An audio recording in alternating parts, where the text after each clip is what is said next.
ito lang presidente ka na mag-impeach. Wala impeach time ni Christ. It is a one-man rule.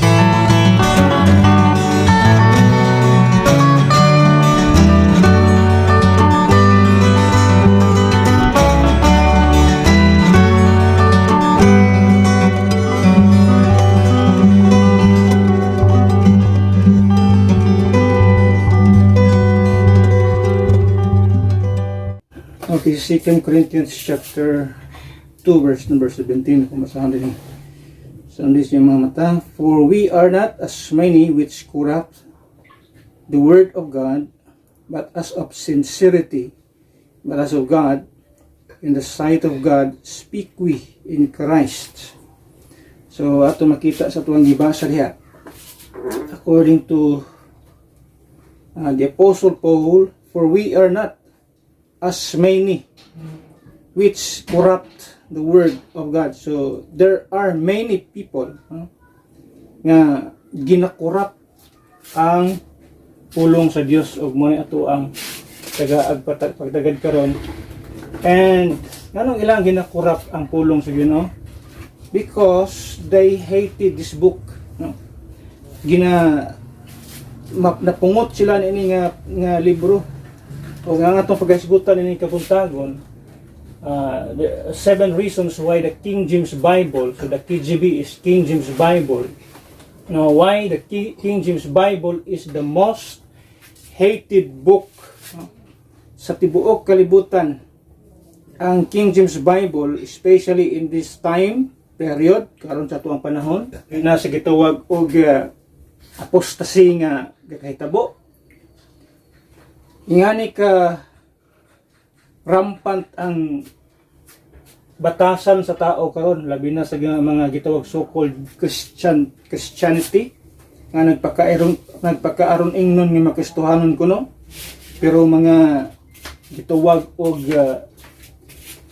kritiko sa King James Bible, mao ni nga mga tao ang pinakadaghan karon nagkatap sa gitawag og Christian community.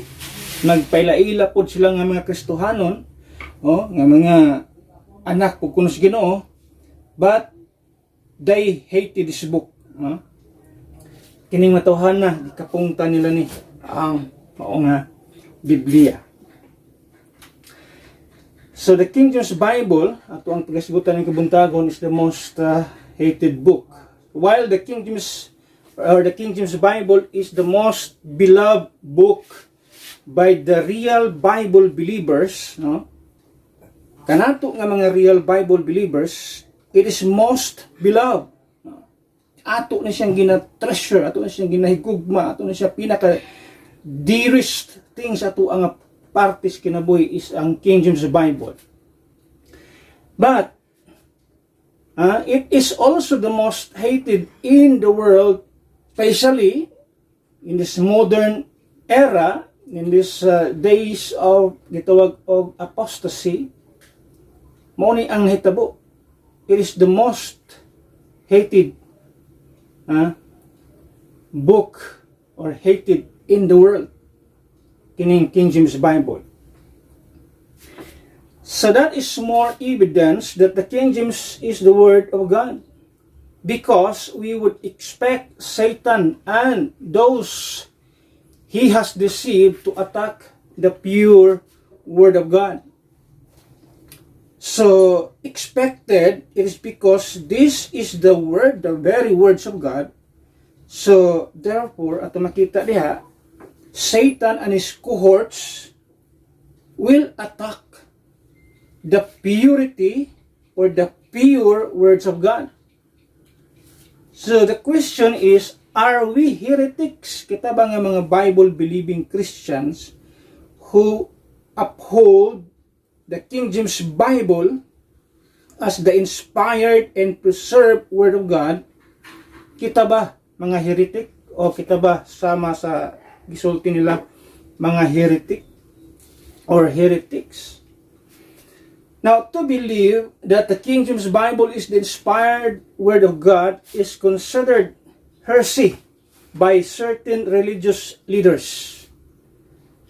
That should not bother us because being accused of heresy by the religious people puts us in a good company. Now, di na to na ika-surprise, di na to na ikatingala nga nung tawag gunta sa mga religious leaders or mga religious traditions or kini mga religious groups nga we are heretics because of our position nga King James Bible only ang atong stand. O yun nga sila, akamo mga kulto mo ay watay pakialam na it doesn't bother us, yun naman. Kung kita gina-accuse nga kita nagtudlog heresy, pero ang mga taong akusa rato niya na is mga religious leaders rapod na nga mga kritiko sa King James Bible, di ta mabother niya na because we are in a good company. Now remember, the first time nga ato makita din nga kanang word nga heresy gigamit na sa mga religious leaders to accuse the Apostle Paul. Tanawa sa Acts 24 verse number 14. Gigamit na sa mga religious leaders aron atakihon, i-criticize ang alagad sa Ginoo. Tanawa diya sa chapter 24 in the book of Acts, verse number 14. Okay, Acts 24, verse number 14, it says, "But this I confess unto thee, that after the way which they call heresy." Okay, siya nagsulti na mga religious leaders, isa. "After the way which they call heresy, so worship I the God of my fathers, believing all things which are written in the law and the prophets and in the prophets." So those people who call the teaching of Paul heresy, mauna iyang ginabuhat. Ang ilahang iyon na akanang kang Pablo, heresy man na. Iyan ang ginabuhat. Tudlo siya. Mauna iyang gi-worship ang Dios na gitawag sa mga taong heresy. So, ayaw ka guol, di ka mabalaka kung na mga tao nga maingon nga mga heretics man mo, mga kana inyong tudlo, mga heresy man na. So, di na ta matingala niya na because even si Apostle Paul gitawag siya heretics by calling his teaching heresy. Kaya ta mababother niya na. So that's the first ato makita diya. The first mention of heresy in the Bible is very instructive. For example, it is a word that religious people love to use against those who do not follow their religious traditions. They think that we are pestilent fellows. Para sa ilahang mga pistita sa ilahang pananaw. Mga insekto ta sa ilahang pananaw. In Acts chapter 24 verse 5, kung atong sibugan din kadiyot, iyon diha, "For we have found this man, a pestilent fellow, and a mover of sedition among all the Jews throughout the world, and a ringleader of the sect of the Nazarenes." Can you imagine na? Ang tawag sa tao ato, mga pestilent fellow, mo ni ang pait. Pero di ta ma-bother na because kung gihimo na sa ato ang unang apostol, way rason nga dila pagahimuon sa ato ang panahon karon. Why? Because we judge their traditions and false teachings in light of the scripture. Anong gitawgon ta lagi ana? Tungod sa ato ang katudloanan, we judge their traditions and false teachings in light of the scriptures. By teaching all of this, by teaching this doctrine, King James only, dispensationalism, rightly dividing, sa pananguban diha, salvation by grace, gospel of Christ, the purity of the gospel. By teaching all of these things, we judge their traditions and false teachings. Gamit na to ang simpre ang scriptures. The Apostle Paul worshiped God in a way that was called heresy by the Christ rejecting Jews that exalted their tradition above the Word of God. Real Bible believers are independent and non-conformist. If you want us to believe and follow something, show it to us in the Word of God. We seek to prove all things by the Word of God. According to 1 Thessalonians 5 verse number 21, prove all things, but pasabot, kung naamoy itudlo, gani ka na mo, show it to us in the scripture. Kung kunang imong teaching, naaba na makita sa Biblia. Ayaw magtudlo-tudlo traditions, false teachings nga dili makita sa Biblia, because we are Bible believers. We believe what the Bible says. Muna ang atuang stand. Muna ang ay mitagaig tradition, ay mitagaig og mga false teaching. Show it to us in the scripture. Kung kanang imong teaching tinuod ba nagdili na naman, ato man makita kung tinuod-anay na imong teaching or dili. Being a genuine Bible believer, we will make you a heretic in the eyes of religious people. Ayaw nagkabadder na sa kunang gasulti. Paul did not have the original writings. Ato hinunuman ha? Si Pablo, wala siya original writings, wala siya original autographs. Ato nang ma-take up unya. Kanang gitawag og Greek, Hebrew, and Greek. Ato nang sigutan unya. Original autographs. Ato hinumduman, si Pablo, wala sayang makamot ang gitawag original writings. But he believed all that was written in the copies of scriptures that he had access to. Walay original autographs or writings nga gikuptan si Apostol Pablo. Ang naa sa iyaha, copies of the scriptures. Wala siya nagunit og original autographs anang time.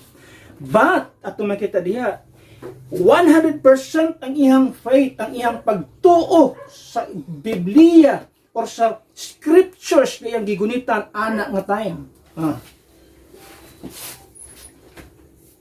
Mo ni ang accusation sa mga tao karon, kinahanglan ta mo balik sa original autographs, kinahanglan ta mo balik sa gitawag og Greek and Hebrew text.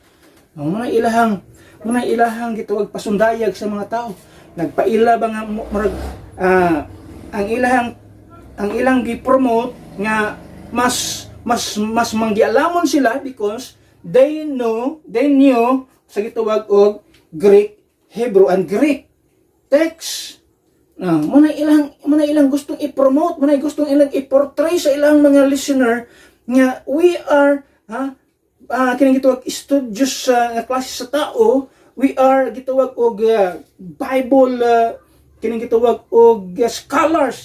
Muna ilang gustong i-portray sa ilang mga listeners, pero kanato we are just simple people, common people ato makita diri. But despite sa itong pagka-common people, we believe what the Bible says, especially sa King James Bible. So, God said that all scripture is given by inspiration of God. So, we always, ato ang gina-quote, in 2 Timothy 3:16. Because that's what we believe. God said that all scripture is given by inspiration of God. Which means the Bible is the spiritual and living words of God. So ako na i-discuss unya. And He promised to preserve His pure words forever. Daghang katag mga text na. Hindi na ako hisgutan din ang part niya na. But daghan tag mga text, Psalms 12:6-7, Matthew 24:35, 1 Peter 1 verse 23 to 25. So walang mga verses sa scriptures.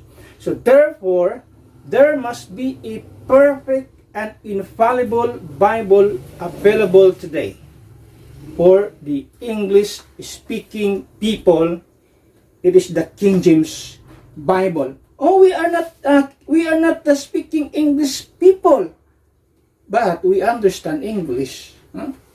English language today, gitawag na siya the international language, worldwide, no? Nga paggamit niya na pila lang ka percentage kalibutan ang dili kasabot og English. Bisan kanila sa Pilipinas, dati mga kabatanunan, mga bata na makasabot nag English, although di ta ka istorya fluently sa English, kuan gyud na iban niya maayo gud sa English, pero ang akong gisulti dinhi bisag ordinaryong tao makasabot og English bisag gamay lang. At least, no, bisag gamay lang makasabot ang tao sa English. Kung di man sa kaistorya, pero kabalo kasabot siya. Mao ni siya ang atong gigamit internationally, no? Kini nga lengguwahe. God never said that He only inspired His word in the original writings. Muna itong hinumduman, wa magsulti ang Dios nga ang gi-inspired sa Ginoo is the original writings, or katong original, katong una yun gigsulat. Wa magsulti ang Biblia niya na nga gi-inspired sa Ginoo katong una yung gisulatan. No, ang iyang gi-inspired is His word, regardless of a language, no? Ang gigamit sa Ginoo, no? Mag-Greek man na, ma-Hebrew man na, ma-Aramaic man na, o English man na, regardless, yung sa Biblia, ang iyang inspired is the very words of God, not the language or languages at makita diya. Muna'y konteksto sa gitawag og inspiration. So the context of inspiration in 2 Timothy 3:16 is not the original, is not the originals. Dili na siya may context sa inspiration. Nor that He would only preserve His word in the original language. Wa po siya magsulti nga ang akong i-preserve akong word, i-preserve na kung ni akong word in the original language. Wala po magsulti ang Ginoo niya na. But ingon siya, He will preserve His word regardless unsa nga lingwahe. He is more than capable of ensuring His word is perfectly translated into another language so that we lose nothing in the translation. There are examples of inspired translations in the Bible. For example, kung yung basahon ang book of Acts chapter 22. Inspired translation ang gitawag diskutan to, inspired translation. Kaya kamo ingon nga ang translation kuno dili inspired. Kasi nagsulti ninyo ana nga dili inspired ang translation. Klaro kay sa book of Acts tanaw na sa book of Acts para ato masabtan. Kung dili ba inspired ang translation. Basahon ako diri kadiyot sa Book of Acts. Gamay lang gud akong basahon dinhi. Quote lang pero taas kay ni siya. Book of Acts chapter 22 na siya. In verse number 1 ingon diha, "Men, brethren, and fathers, hear my defense which I make now unto you." Ingon si Apostol Pablo. In verse number 2 nagsulti siya diha. "And when they heard that he spake in the Hebrew tongue." O can you imagine na? Ang New Testament, Matthew to Revelation, asa siya gisulat ang original niyang autographs, written in Greek text. Pero si Apostol Pablo, ang niyang gigamit nga lengguwahe while he was speaking, he uses his own language, Hebrew language, ingon sa diha. And when they heard, they speak, when they heard that he spake in the Hebrew tongue. So gigamit niya, nagsulti siya Hebrewanon. But remember nga ang Book of Acts, Matthew to tanan nga libro diha, ang gisulat ani dili gisulat kini siya is Greek text. So therefore kining gisulti diri ni Apostol Pablo nga Hebrehanon translated into Greek text. So that is a translation. O yan nga mo ingon man mga walay gituwag translation nga inspired. Which klaro kay sa Biblia Ang Acts chapter 22, naghisgot si Apostol Pablo o nagsulti siya, Hebrew ay ang gamit, lingwahe sa Hebrehanon. But remember nga, ang New Testament books were written in Greek text. So that means it was translated.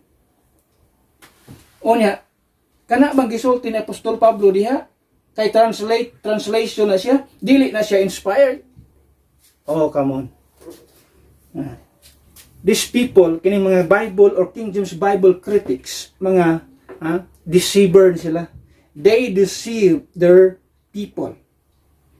Ilang gina-deceive ang crowd. Nga nagsumayon sila nga walay translation nga inspired. Even Baptist today, magsulti na walay translation nga inspired. It's only preserved. Can you imagine, ana? Pagka hinungdan ng mga pagka-Baptist ka, kasi sulti ni mong way translation nga inspired. Kaklaro, translation na. From Hebrew to Greek. Pero wala, gisulti sa Biblia nga dili na inspired. Inspired in the scripture, in sa Biblia. Therefore, it is inspired. So in this present age in which God has temporarily set Israel aside, does it not make sense that God would preserve His word in the language that the most Gentiles know? Yeah, that makes sense. Sa atong panahon karon, set aside ang mga Hebrehanon, set aside ang mga Jewish people. So ang Dios magamit siya og lingwahe nga mo fit sa mga Gentile people sa kinatibuk-an. So that's why He uses the language, the English language, aron ihang ma-reach out ang mga tao. So don't tell me nga walay translation nga inspired. Kay klaro kay sa itong gibasa, dunay translation nga inspired. Example niya ng Acts chapter 22. The Word of God is a spiritual book. Ato na isgutan niya. That is not discerned by human intelligence. We must have the Spirit of God to understand the spiritual words of God. The Spirit will not illuminate the understanding of those who do not believe and submit to His Word. It is impossible to please God without faith, according to Hebrews 11, verse number 6. And whatsoever is not of faith is sin, according to Romans 14, verse number 23. So there are endless arguments about the detailed and complex issues surrounding the history of the Bible and manuscript evidence. But the bottom line is that we either believe what God said about His Word or we do not. That's the bottom line. I have many soft copies of books on the Bible issue, and I have spent much time searching the matter, but there came a point when I finally realized that I do not need to prove that King James Bible is the Word of God because it proves itself. Daghan kog mga soft copies of books downloaded. I've read those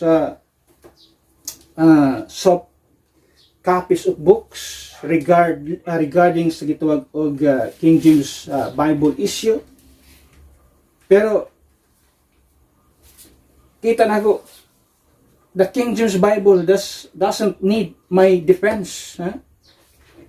Di wala makinanglan ang King James Bible of somebody to defend. Because the King James Bible itself, siya ang nagdipinsa sa iyang kaugalingon. Can you imagine, anak? Makita nimo ang King James Bible mismo. Kayang-kaya niyang dipinsahan ang iyang kaugalingon. So why the King James Bible is the most hated book by an unbelieving world? Or an unbelieving world. It is because, ato makita din it is the most hated book because, ato makita din number 1. Sa ato ang gitawag og lesson. Sa number 1 din the King James, because the King James Bible is super natural book. Supernatural book. Nganong daghang mga tao napungot sa gitawag King James Bible? This King James Bible? Because it is a supernatural book. Ato'y salida, not just a super book according sa naisalida na sa television pang bata. A super book. Not just a super book, but supernatural book. The King James is a supernatural book. How can we explain miracles? Sa mga miracles nga nahitabuan ng King James Bible, so di na to na siya ma-dig up tanan-tanan nga mga miracles nga hitabo nini nga libro sa pulong sa Ginoo. Daghan kayo sa akong nabasa, pero daghan nga mga milagro ang gihimo sa Ginoo about this book. Pero nato na siya matagsa-tagsa. So that's why I firmly believe that this book is a supernatural book. That is why most all unbelieving people hate this book. Napungot sila ng libro. The King James Bible proves itself to be the living Word of God. Therefore, there is no need to examine its historical roots to determine if that is indeed the case. Studying the history of the Bible is interesting and beneficial, but not necessary. If you were going to prove to someone that you are alive, example, kung imong i-prove sa katao nga buhi ka, you would not need to teach them the history of your family tree. Di na kinahanglan nga buhi ko karon kay nabuhi akong lolo, buhi akong lola. Di na kinahanglan mo sulti pa na. Di na kinahanglan mo idig atong mga history nimo. Ang imo mismong kinabuhi proves nga buhi ka. Ug mo na ang atong King James Bible. The fact that you are breathing is the greatest evidence that you are alive. The fact nga atong King James Bible is the breath of God. Gininhawa sa Dios, dili giginhawaan sa Dios ha. Gininhawa sa Dios kining atong King James Bible. The fact that I am breathing proves nga buhi ko. The fact nga ang King James Bible gaginhawa kay gininhawa ni sa Dios, mo ni siyang buhi nga pulong sa Dios. Mo ni dakong ebidensya nga buhi ta tungod kay naginhawa ta. The King James Bible itself is the greatest evidence that it is the inspired Word of God, since the Bible is the final authority in all matters of faith and practice. We do not need anything outside of it in order to believe it or understand it. Kini lang pud ang Biblia nga naay gisulat dinhi sa Bibliang inspiration. The word inspiration means the breath of God. Gininhawa sa Dios. Now, it's na ako'y pituan ni reason nganong gitawag ni siya supernatural book. So doon ako'y pituan na reason, but I will not tackle those 7 reasons. Maybe another lessons atong taga next meeting. But I'm going to show the inseparable bond between these two things atong makita din. So there is an inseparable bond between between the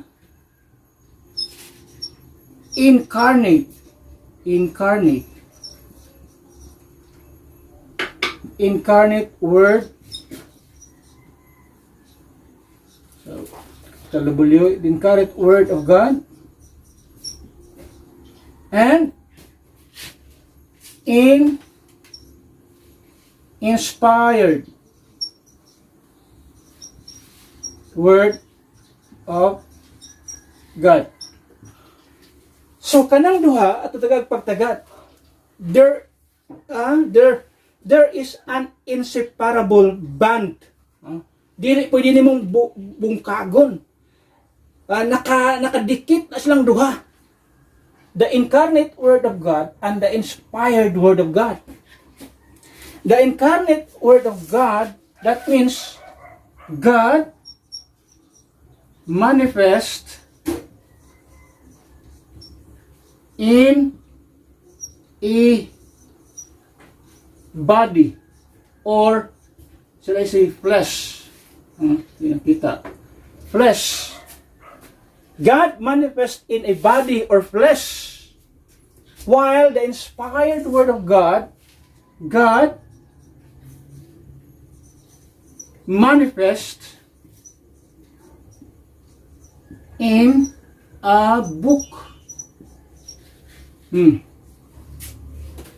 Di pwede nimo i-separate ng duha. Ang incarnate word of God, that means that's the Lord Jesus Christ, God manifest in a body or in the flesh. The inspired word of God, God manifest in a book, in the Bible.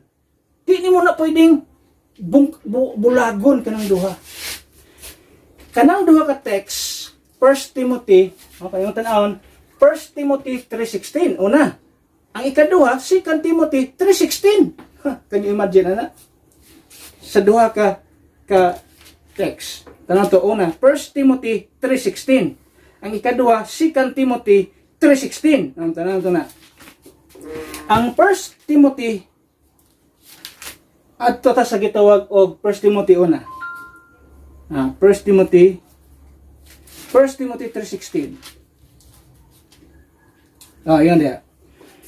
It says, and without controversy, great is the mystery of godliness. God was manifest in the flesh, or in the body, in the flesh. So, sa 1 Timothy 3:16, God manifest in the flesh, in the flesh. That's the incarnate word of God. Pag abot sa 2 Timothy 3:16 atong gibasa ganina, 2 Timothy 3:16, God manifest in a book. God, atong kita 3:16. All scripture is given by inspiration of God. So this is the breath of God. Inspired word of God. So kanang duha di nimo na pwedeng bulagon. That is gitawag na tong inseparable bond between these two, incarnate word of God and inspired word of God. For example, kining duha gitawag siya, kamay na itong gamiton example kita as kay niya. Gitawag kining duha the words of life. Both Christ and the word of God, they were both called the words of life. Kining duha gitawag sila words of life. At tanaw na to. Therefore, to attack, one is to attack the other. Pangitan. Kung imong atakihon ang inspired word of God, you are also attacking the incarnate word of God. Why? Because these two are inseparable. Di nimo pwede ning bulagon kining duha. If you attack one of these, you are also attacking the other part. If you exalt one of these, you are also exalting the other one.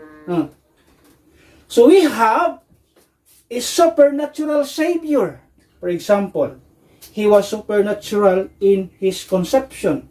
Can you imagine? Yun sa siya pag sa iyang conception. supernatural. Conception pa lang niya, supernatural na. Ang iyang life, supernatural. Ang iyang death, supernatural. Ang resurrection and ascension, supernatural. We also have a supernatural Bible. This one, supernatural book. Muna ito ang point. Muna ito gi-point out. Yan, yung sadya. Ang ato ang Bible, it is supernatural in its inspiration. In its inspiration, preservation, and illumination. Yet, many who claim to believe in a supernatural Savior deny that we have a supernatural scripture. Daghang mga tao nagtuo nga we have a supernatural Savior. Pero di mo tuo nga doon na tayo supernatural scripture. Kanang duha di na sila magkabulag. Kung atakihon mo ang isa, you're attacking the other side, the other one. Kung imong atakihon si Kristo, you're attacking the Word of God. Kung atakihon mo ang King James Bible, the Word of God, the inspired Word of God, imong giatake si Kristo Jesus. Ug ato nang makita karon, giyon sa nila pag-atake ni.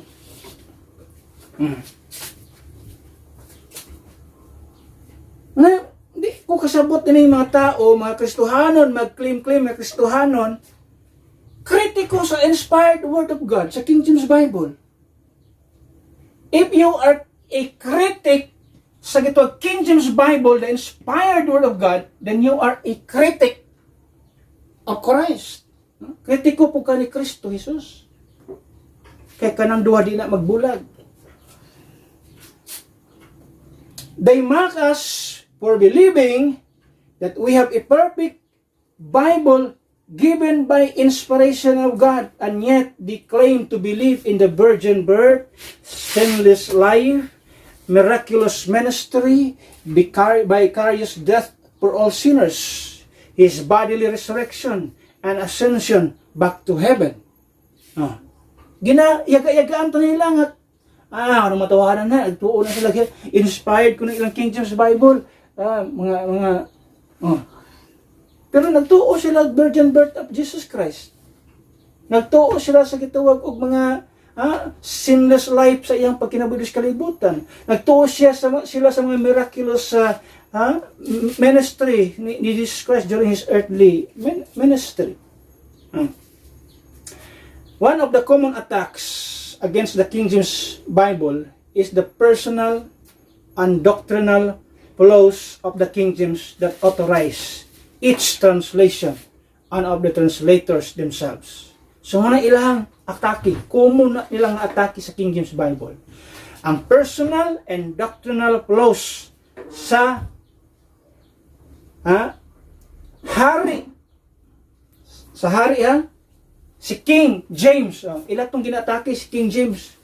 Ang iyang personal o ang doctrinal flaws sa usa ka hari nga nag-authorize nga i-translate ang words of God into English language.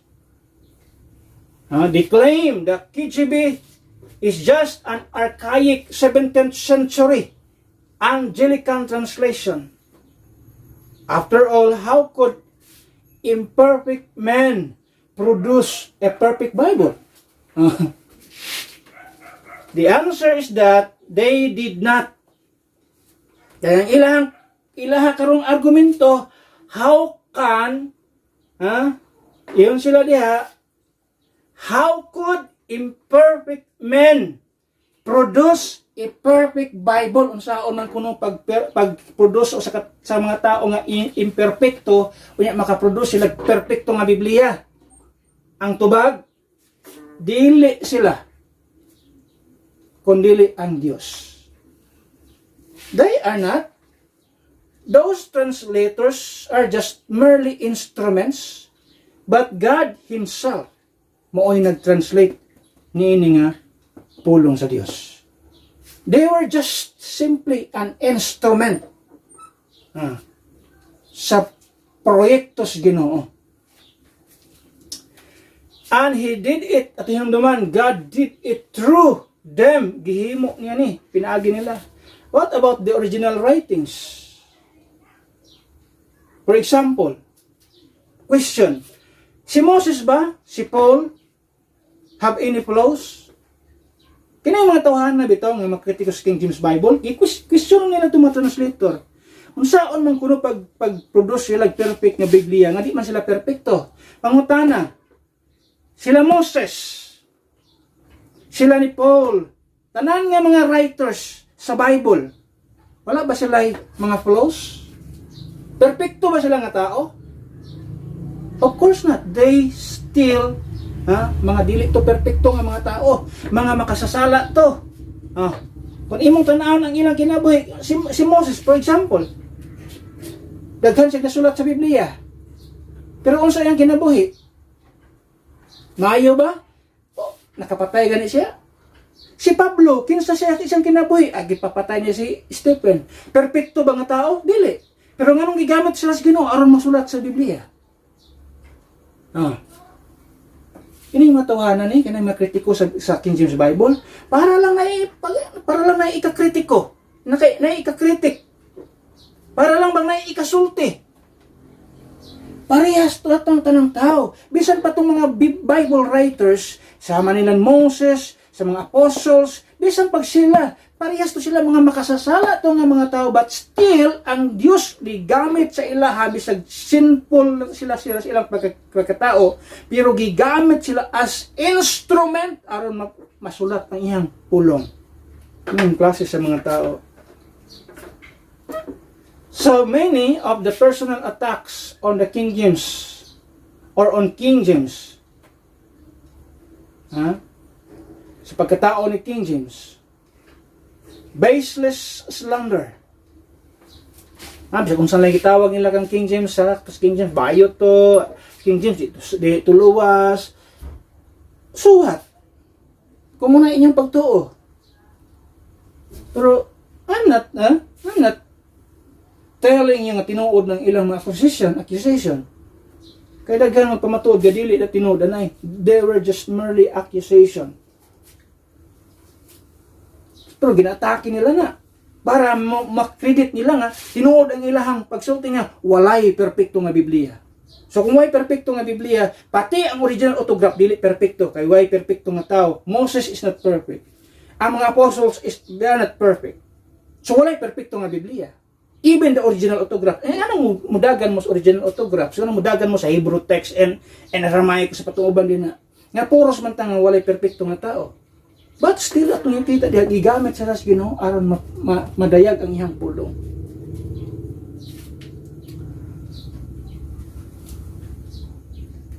The translator were brilliant men, no? The translator of the King James Bible, mga brilliant nga mga tao. But I do not give them the credit for producing a translation that is clearly above and beyond their capability. Bisan pag unsa sila ka mga manggialamon nga tao, they were so, kung imo tanawon ilang biography, grabe ni nga mga tawhanan ang translator ang King James Bible. Walay ka, dili ikakumpara ang mga modern translator karon, dili ka pwede ikakumpara atong matuhana. Grabe ka brilliant to, pero they are not. Dili sila ang tagaan nato sa credit. Wala sila ang ngayan nga ikahatag o dito dapat mahatag kanilang credit nga naman ang credit aling tanan iya ni sa Ginoo. To silang mga translators King James Bible, instrumento rato gigamit sa Ginoo aron ma-preserve niya ang iyang pulong para kanato karon nga mga katawhan, mga Gentile people nga makadungog sa tinud-anay nga pulong sa Dios. All glory to God, muna akong kasulti, for the King James Bible, not men. Ang tanang himaya iya sa Dios nga natay King James Bible. The translators were not inspired in the same manner as the writers of Scripture. The Bible is complete and there is no more new revelation being given.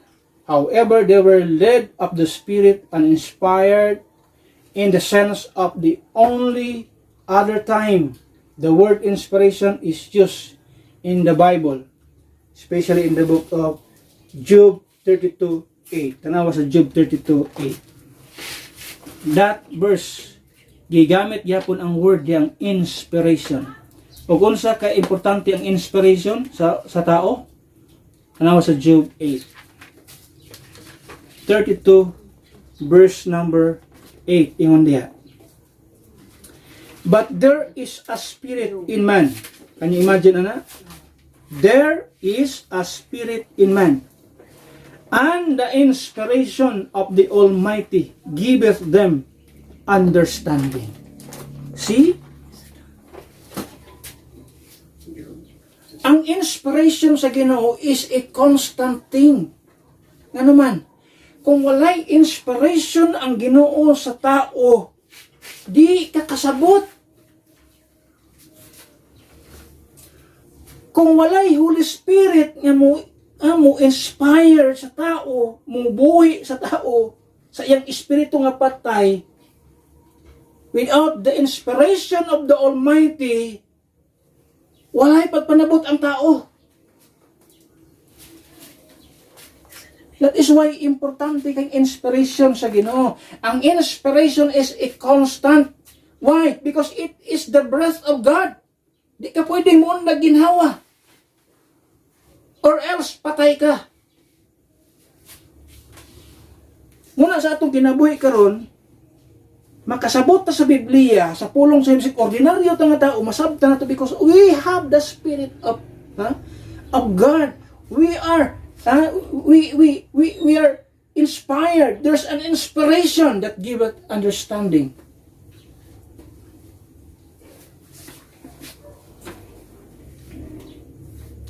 The unbelieving Jews attack Christ by pointing out his humble family.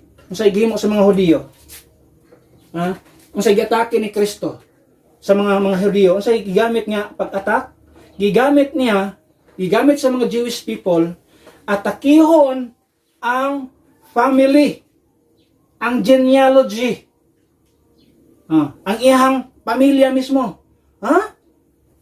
How could the Son of God be the son of a carpenter and have brothers and sisters? Pwede ba ni mahimong anak sa Dios nga? Anak, atong nailhan anak man sa karpentero o nagin siya igsoon lalaking babae, igsoon lalaking babae, kaoban pa nato karon. Sa gihimong gigamit nga mga atake sa mga Hudiyo, family. Christ was made of a woman, Galatians 4:4. In the likeness of sinful flesh, Romans 8:3. But he was the sinless Son of God. Consider the lives of those listed in the genealogy of Christ. Makita nimo Matthew 1, Luke 3. That's the genealogy of Jesus Christ. And see if you can find any flaws. Sa kaliwatan ni Kristo, tanawa diha yung kaliwatan. Diya tanawa kung makikita kag mga flaws diha, mga depekto. Atay gamay nga kag example. He was of the seed of Abraham. Kinsa si Abraham? Who he was a liar. Imagine, seed of Abraham, si Kristo Jesus, pero kinsa si Abraham? A liar. He came to the tribe of Judah. Kinsa si Judah? Basaha ang kinabuhi ni Judah in the book of Genesis 38. Makita nimo kinsa si Judah. Judah and Tamar. Kinsa man sila? Kana si Tamar iya nang murag daughter-in-law, pero nakaanak siya ng Tamar. Iyan daughter-in-law na asawa na sayang anak. Pero naangkan niya. Diha gikan si Kristo Jesus ngilin niya. Judah in the line in the tribe of Judah. Basaha ng Genesis 38, mabasa niyo ng istorya din na. Pero diha si Kristo gikan anak ngalin niya. That's his lineage, his genealogy. She was his daughter-in-law, who disguised herself as a harlot to conceive seed of him because her husband died before she had children. So Christ was of the seed of David, and yet David committed adultery and murder. Can you imagine na? He was in the tribe of David. Pero kinsa si David, mamamatay tao, adulterous ka tao. Huh? Nag-commit og adultery and murder si David. And what about Solomon? All of his pagan wives and concubines. No, even Rahab, the harlot, is listed in his genealogy. Rahab, sa book of Joshua, and harlot, parehas, lineage ni Jesus Christ. Diha siya nagagikan anak nga, linya, anak nga genealogy. Oh, pagkadaghang flaws sa kinabuhi o sa pamilya ni Kristo Jesus din siya nagagikan. Pero tindaghan ang defecto, defect, ito makita niya. Buot pasabot ang iyang pamilya, dili perfecto. Doon ay gitawag imperfection. Nga ito makita. Ito na naon. So, si Rahab and harlot listed in his genealogy. Yet, he is the sinless Son of God, untainted by a corrupt family tree. That means, bisag iyong anak, corrupt ang iyang pamilya, pero wala siya maapektuhan. Huh? Para ako i-divert ni karon sa natural book.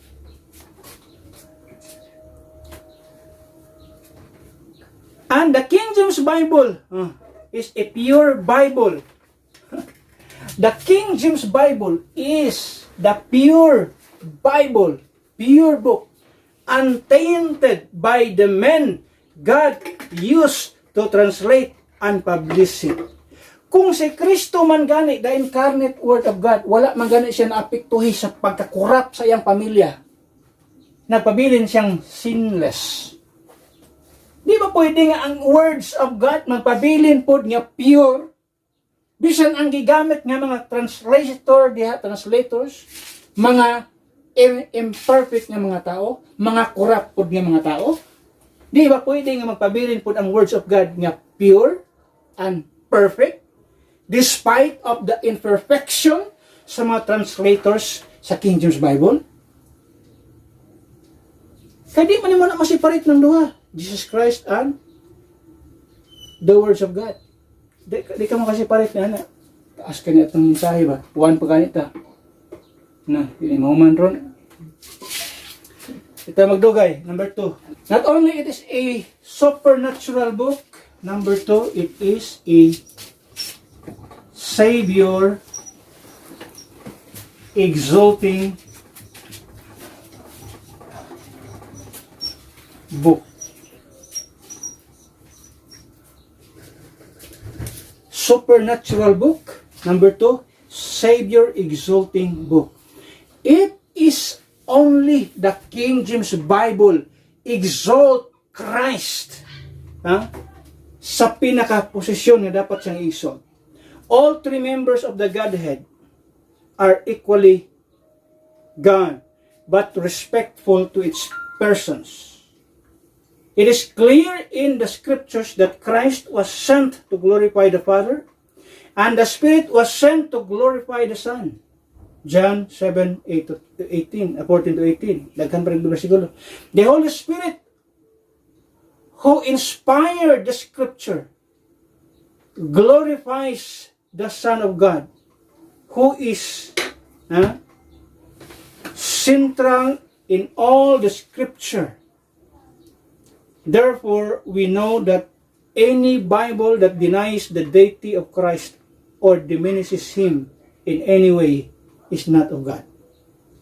Kay daghang mga Bible karon, they deny the deity of Christ, they attack. They omit.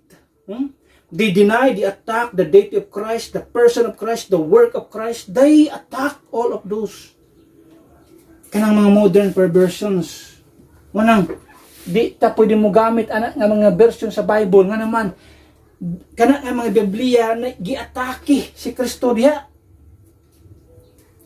The King James Bible honors and glorifies the Son of God more than all of the modern English translations. All of the modern versions attack the deity, person, and work of Christ to some extent. For example, they attack the deity of Christ. 1 Timothy 3:16, gibasa nato diha. God manifest in the flesh. Pero sa gihimo sa uban nga mga versions, He was manifest in the flesh. Ang sa gitanggal, God. Ang God giilisan og pronoun nga He. Giilisan og pronoun nga He. Pero ang King James Bible gisulti diha, God manifest in the flesh. By omitting that word God and changing to a pronoun He, you are attacking the deity of Christ. That is why daghang mga religious groups karon nga di mo to nga si Kristo Dios.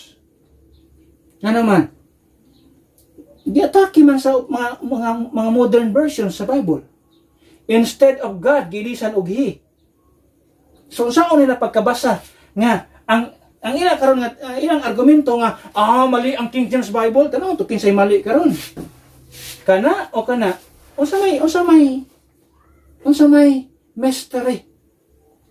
Kung ang tao magmanifest sa body, kinahanglan ang tao magmanifest man gid sa body, do na ba mystery sa tao nga magmanifest sa lawas? Wala. Pero kung ang Dios mo manifest in a body or in the flesh, muna mystery. Wala mystery diha kung tao man nang gani nya magpakatao. Tao man jud siya tinuod. Pero gisulti sa King James Bible, God. So that's an attack of His deity sa iyang pagka-Diyos. Ikadua, they attack the person of Christ. Diyan sila pag-atake ang person of Christ. According sa ilang Biblia, si Christ o si Satan, parehas lang. Because the only Bible nga nagngalan kang Satanas, kanang gingalan gyud ba? Is the King James Bible. Unsay pangalan ni Satanas? Lucifer. Ang ato adring Biblia ginganlan gyud si Satanas og Lucifer. Isaiah 14 verse number 12. Ayan sa Bible, how art thou fallen from heaven, O Lucifer, son of the morning. Gitawag dig son of the morning. Pero sa gihimo sa modern versions, instead of son of the morning, gitawag nila og morning star. Ang morning star according sa Revelation 22:16, ang morning star sa Revelation 22:16 dili si Lucifer, tanawa ha. 22:16. Kinsa ang morning star sa 22? Revelation 22 verse number 16. Sa sulti diya, I, Jesus, have sent mine angel to testify unto you these things in the churches. I am the root of the offspring of David and the bright and morning star. So klaro sa Biblia nga ang morning star 16 Revelations 22:16 is Jesus Christ. Pero sa uban nga versions, ang Isaiah chapter 14 verse number 12, ang morning star si Lucifer. So ang nahitabo si Kristo ug ang Yawa isara sa ilang Biblia. So that is an attack of the person of Christ. Ikaduha, gihimo pa nilang bakakon si Kristo. John 7:8. By omitting that word yet, nahimong bakakon si Kristo. Ang isulti ni Kristo, I go not up yet. Di sa kumadto dito karon. Pero madto ko. Kay kung imo tanang sa ilang Biblia, ikuha nila ang word nga yet. Subot pasabot. Di sa kumadto. Iya pag-abot sa previous nga verse, tuwa siya. So si Kristo nahimong bakakon. Pero ang King James Bible, klaro kayo, di sa kumadto ka sa pagkakaron. Pero madto ko. Sa pagkakaroon ni kumadto. Kaya ang mga Hudyo, grabe yung pangitan ako. Pero madto ko. Munang pagkasunod, pipila ka mga kuwan, makita na natuwa si Kristo. So klaro, sakto ang King James Bible. Daghan kayog mga atake about the work of Christ. they omit the blood of Christ more often sa ilang Biblia. That's the work of Christ. He shed His blood. Giula niya yung dugo para kanato. Pero gitanggal na sa uban nga mga versions. So what is that? Attacking the work of Christ on the cross.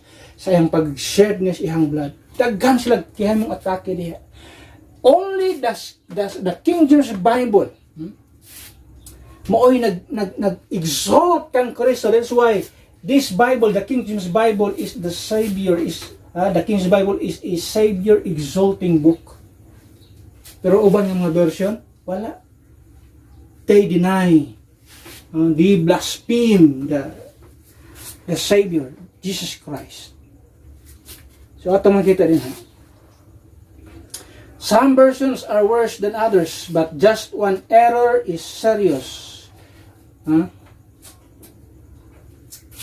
The issue alone ought to be sufficient for any sincere Christian to reject the modern version, nor to mention issues concerning the corrupt men, manuscripts, and methods behind them. Ito makita nila. So that's why these people hated this book so much. Ano naman? Because this book exalt Christ. Ano nga libro? Kini nga book gina-exalt si Kristo. Ang yawa lang ang di gusto i-exalt si Kristo. That is why no wonder ang iyang mga cohorts, ang iyang mga tao, these people nga makritiko sa King James Bible, they also hated this book. Ano man? Asa ko nag-exalt, is a Savior exalting book. Satan, di siya gusto niya na nga exalt nila si Kristo. Number 3. It is a sacred book. It is a sacred book. Or that means, it is a holy book. That is why, atong Bible, Holy Bible. Kung ang imong Biblia, doon ay sala, matawag pa naghuli? Is it holy if there is even one error sa scripture nga imong gigunitan? Matawag pa ba naghuli? That is why we have a sacred book. For example, ilahang accusation, wrong daw kuno ang translation sa King James Bible when it comes to Acts 12:4, kanang gigamit diya nga word Esther. Di daw na dapat gamiton nga Easter, dapat Passover. Pero ang atong King James Bible sakto sa iyang translation nga Easter. Why? Because that is not an event para sa mga Hudyo. That is an event para sa mga non-Jewish people. Dili na siya Passover nga event para sa mga Jewish people. That is why ang gigamit diya Easter, dili Passover. Ang gigamit silang Biblia, Passover. Kaya nga Passover man, dili man na Jewish feast. That is a Gentile event. So, isa lang kasayop nga makumitar sa imong Biblia, di na pwede tawagong Holy Bible. That is why our King James Bible naagi na sa ato ang naagi sa page na to sa likod sa iyong Biblia. Pero singanos ng Biblia, the Holy Bible. Why? It is sacred. It is pure. It is free from any defect. There's no error whatsoever. Sadly, daghang kayong mga Biblia, mga modern Bible, magbutang po og Holy Bible. Di ko na holy. Kabaka ko na nga mga Biblia, holy na. Pero kabutang-butang po holy. Pagkaway mga hinungdan ng mga tao. Number 4, dito magdugay. The King James Bible is a studied book.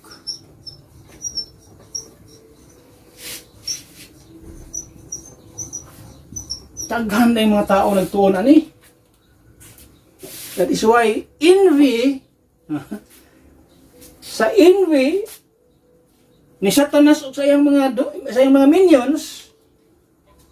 So ilang gikaligot-gutan ang King James Bible, promoting sa ilang Biblia nga wala mag-exalt kang Jesus Christ. So the King James Bible provides the key to Bible study. And salamat nga sa dihang mutuon ta sa Bible, when we study the book, naghatag siya og pamaagi how to do it sa mao nga natay lesson ana 2 Timothy 2:15. It is rightly divided. The word of God must be rightly divided. Mo na yung way of studying this book. Naghatag siya og pamaagi unsaon pagtuon sa libro. Study to show thyself approved unto God, a workman that needeth not to be ashamed, rightly dividing the word of truth. So naghatag siya og means, naghatag siya og method sa pagtuon sa pulong sa Ginoo. So di na ito lang kayo i-elaborate. Ngayon daghan kitag gitunan niya na. Daghan kitag mga pagtulunan may tungod niya na. And number 5. The King James Bible is a supernatural book, cyber-exalting book, sacred book, studied book, and itawag siya og spiritual book.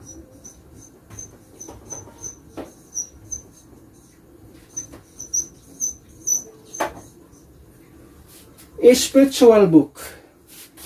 The King James Bible is a spiritual book that needs to be compared with each other. Apart from the Holy Spirit, no one understands the Bible properly and clearly. That's why people hate this book, because they cannot understand it. Ang saan nila pagsabot sa libros Ginoo, ngawa sila espiritu sa Dios. Sa isulti diri. 1 Corinthians chapter 2. 1 Corinthians chapter 2. Ito yung dali. 1 Corinthians chapter 2.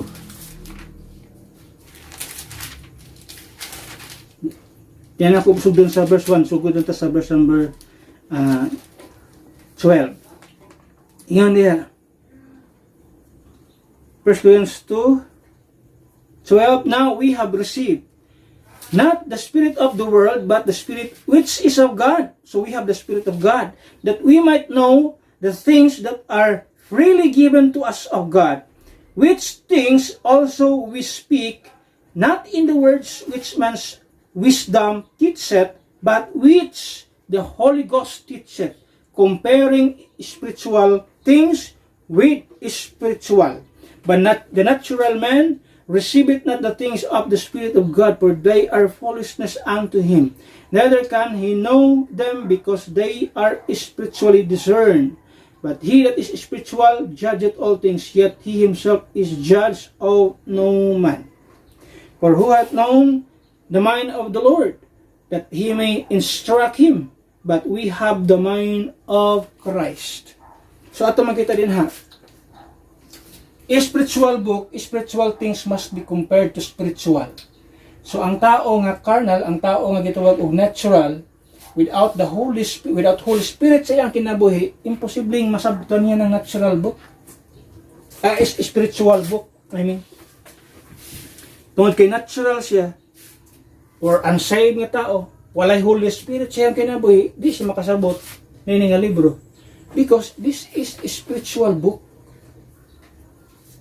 Number 6. It is a simplified book.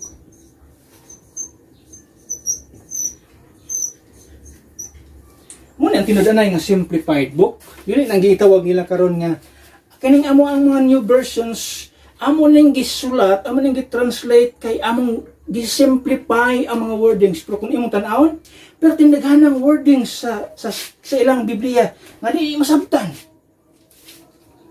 Someday ako na ipakita sa inyo nga kanang mga wordings na gigamit sa mga modern translation, di kasabot usamo nang mga words. Pero sa King James Bible, sabto na ito na. Ang ilang giproblemahan, kana lang itong daw, di, pag-uban diya, die, dine, mura na ilang giproblemahan.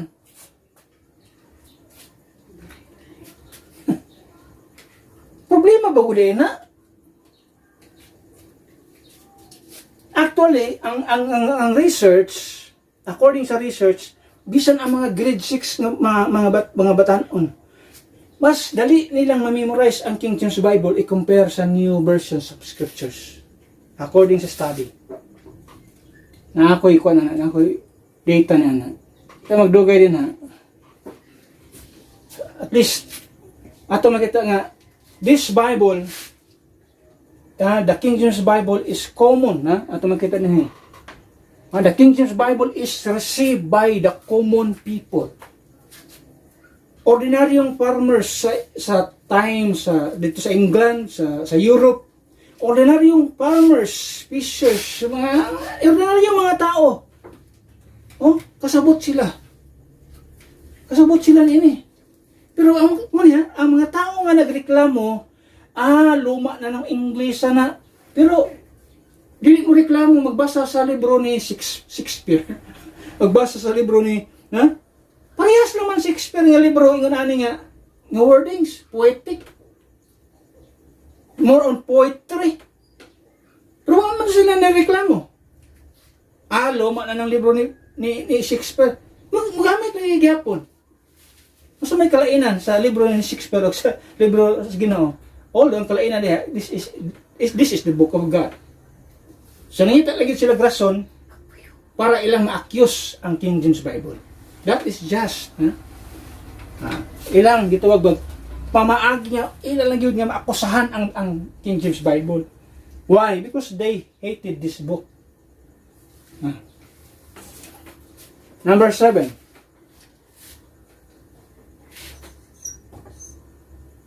The King James Bible is a superior book. So I have 7 lessons yan. The King James Bible is superior to the original autographs and to all other modern translations. When we say superior, lamang siya. Bisan pa man sa original autographs, yes, ato na makita din ha, nganong superior ang King James Bible. Even sa gitwag original autographs, katong una gyud Hebrew and Greek text, superior ang King James Bible. Yan ha. We have 7 reasons why. Ato riya po ng tunan. Nganong superior ang King James Bible. God uses in a great way in the heart and lives of those who believe it. The fruit of the King James speaks for itself. It has produced strong Christians and churches. The modern versions are associated with liberalism and apostasy. So ito na ko i-brought up ng fundamentalist and Bible believer. What's the difference between aning duha? Fundamentalist and Bible believer. Apo na siya matanaw pero maragwa na tayo time. Taas na kaya itong oras. So we have this fundamentalist and kitawag Bible believers. But sa akong kasulti kini mga butang nga di ni masabtan sa ordinaryong mga tao. What we need is ang gospel. Without the gospel of Christ, di ta pwede makabaton og Spirit of God. Kung wala tay Espiritu sa Dios, so imposible nga ato masabtan kining mga butang nga dunay kalambigitan ang Dios o pertaining sa Ginoo. Bisag sabton ang mga butang nga iya sa Ginoo without the Spirit of God. Pero makaangkon ra ang tao Espiritu sa Dios sa dihang makasabot siya sa maayong balita without hearing and understanding and believing the gospel of Christ. That's the pure gospel. Without this gospel, the death, burial, and resurrection, walay kaluwasan ang tao. So therefore, wa siya kaluwasan, wa siya espiritu sa Dios. Kung wa siya espiritu sa Dios, so unsaon niya pagsabot ining mga extraordinary things na iya sa Ginoo. Iyan ay masabtan as kung magpabilin siya nga gitawag og natural man, meaning wa siya espiritu sa Dios. So dili nini masabtan. Nganong nahit ko sa King James Bible? It is because wala ka espiritu sa Dios. Pero imong higugmaon ang King James Bible sa imong kinabuhi sa diyang makabaton kag espiritu sa Dios. Ngano man, masabtan nimo diha kung unsa day ka importante ang King James Bible.